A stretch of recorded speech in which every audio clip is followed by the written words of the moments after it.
समस्त को नमस्कार। मोर ना अजय कुमार शर्मा, श्रीराम नवमी उत्सव कमिटी सदस्य।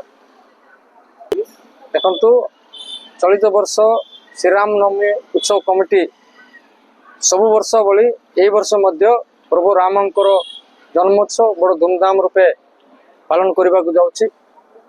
आमर सकाळे 9 घंटिका समय कोदंड राम मंदिर रो प्रभु चतुर्धा मूर्ति जोटा कि राम लक्ष्मण सीता एवं हनुमान को जो राम दरबार मूर्ति सहित रथारूढ़ करी रथ माध्यम रे भक्तंकर समागम रे नगर परिक्रमा माध्यम रे आमे वेंकटेश्वर मंदिर रे से कार्यक्रम समापन रही एवं वेंकटेश्वर मंदिर पाखरे गोटे विराट प्रसाद सेवन रो कार्यक्रम मध्य सिटी रामनवमी उत्सव कमिटी माध्यम रे आमे अनुष्ठित करूचु।